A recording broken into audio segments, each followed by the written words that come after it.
Este texto nos ensina tantas coisas, nos faltaria a eternidade até para aprender sobre elas, mas o tempo que temos aqui será proveitoso. Ele nos mostra que há coisas que para nós são pequenas, mas que para Deus são gigantescas.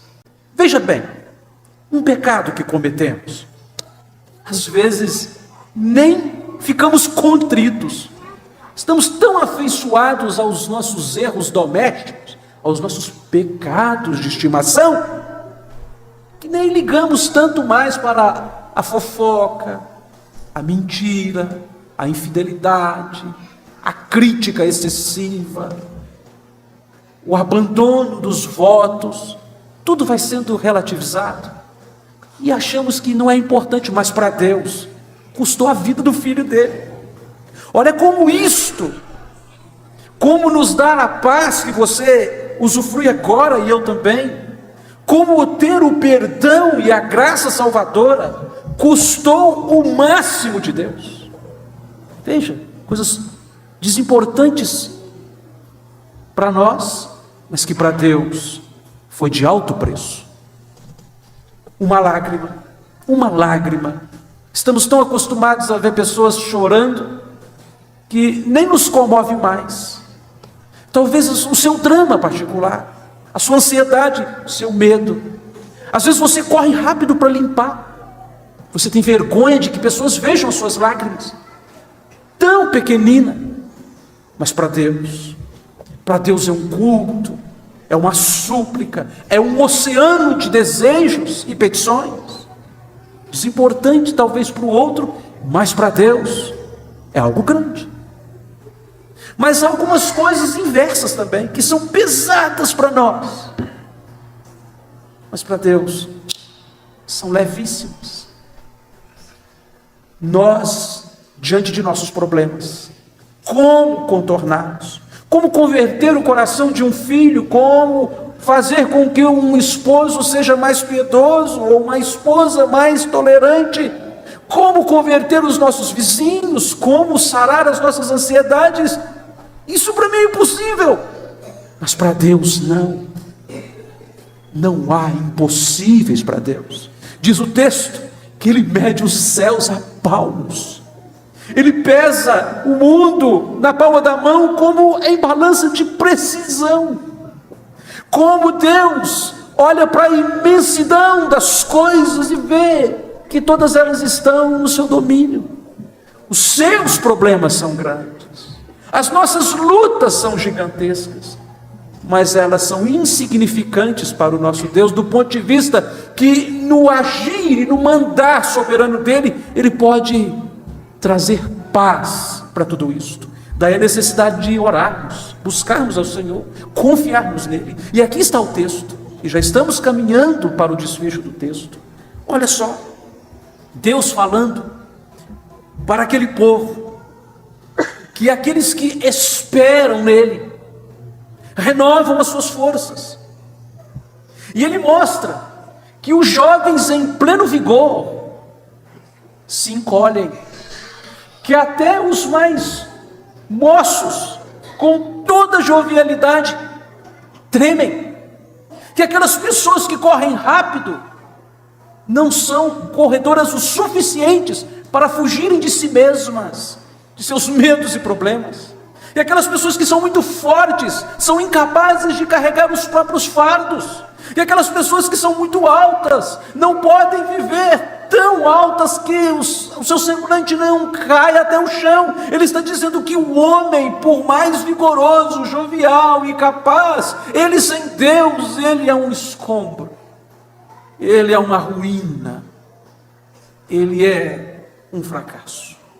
Mas ao mesmo tempo ele diz que você e eu podemos aproximar dele com expectativas, que invocar o nome de Deus é simplesmente invocar o Senhor dos exércitos, que clamar a Deus é chamar o nosso Pai para que acerte conosco e nos ajude na caminhada. E ele diz: os que esperam em mim serão surpreendidos pela alegria. Os que me buscam me encontrarão. Os que vêm até a mim jamais serão lançados fora. E ele diz: mas os que esperam no Senhor rejuvenescem. Às vezes você vê um jovem e parece um velho de 200 anos. E às vezes você vê uma anciã. Vocês sabem que eu estou falando a verdade. Uma irmã, 80, 90, até 100 anos. Mais uma alegria, uma simpatia. Meu Deus do céu, veja como são as pessoas que esperam no Senhor. Às vezes, encontramos pessoas muito críticas no meio da comunidade. Geralmente os críticos são aqueles que não fazem nada. O crítico de arte nunca pintou um quadro. O crítico de poesia não sabe escrever o próprio nome. O crítico de um filme não sabe fazer nada sobre aquilo. Geralmente as pessoas críticas são pessoas que resolveram sentar-se para ver a vida passar. E essas pessoas estão adoecendo a si mesmas e as pessoas que estão em torno delas. Então, quando você espera no Senhor, você deixa de ser parte do problema para ser parte da solução. Você deixa de ser um crítico e se torna um cooperador. Você não fala assim: por que você não fez aquilo? Mas você diz: como eu posso te ajudar a fazer isso? Porque quando você vê uma pessoa muito crítica, você pode pensar assim sobre ela: essa pessoa não espera nada de Deus. Mas quando você diz a uma pessoa: eis-me aqui, você pode dizer: eis alguém que espera no Senhor. E nós precisamos escolher onde queremos estar ao final da história.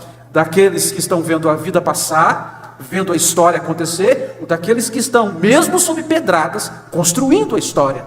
Essa igreja foi levantada sobre pedradas, e vocês sabem muito bem. Os que esperam no Senhor renovam as suas forças. O seu lar talvez esteja no limite, suas finanças, sua saúde, mas a esperança é a riqueza de quem nada possui. E este texto caminha para este desfecho, e nós vamos concluir para usufruirmos desta bênção que o Deus triuno já reservou para nós. Olha, você acha que conhece o texto? Eu também achava, e talvez você até saiba mais do que todos nós juntos, mas esse texto, ele está escrito de uma maneira diferente. Não é a forma normal de você escrever uma poesia dentro da métrica. Este texto está invertido, e eu vou mostrar para vocês. Diz assim: os que esperam no Senhor renovam as suas forças, sobem com asas como águias, correm e não se cansam, caminham e não se fatigam. Você consegue perceber? Você consegue perceber que esse texto está escrito de maneira invertida, sem a sincronia esperada? Tem alguma coisa aqui que precisamos considerar. Ele está dizendo que os que esperam no Senhor, a primeira coisa que acontece com os que esperam no Senhor é que eles voam como águias. A segunda coisa é que eles correm e não se cansam. E a terceira coisa, caminham e não se fatigam. Uai! O clímax está invertido, irmãos. Você, quando escreve um texto desse, você tem que escrever assim: os que esperam no Senhor caminham, correm e voam. Mas aqui está: voam, caminham, voam, correm e caminham. Não é a maneira natural de escrever o texto. Por quê?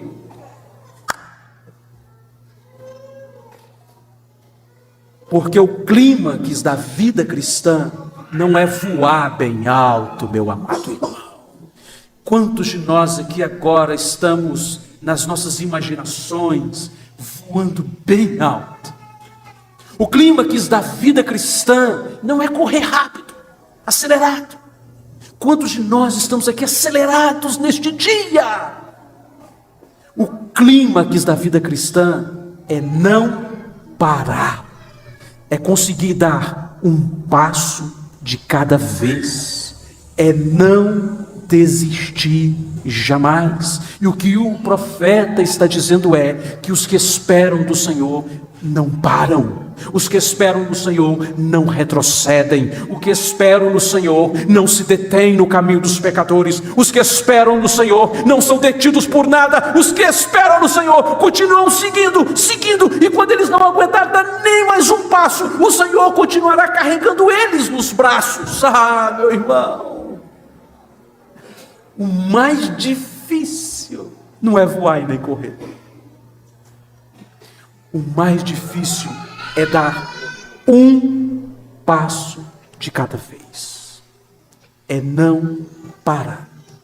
Sua leitura bíblica parou? A sua vinda aos cultos de oração, como está?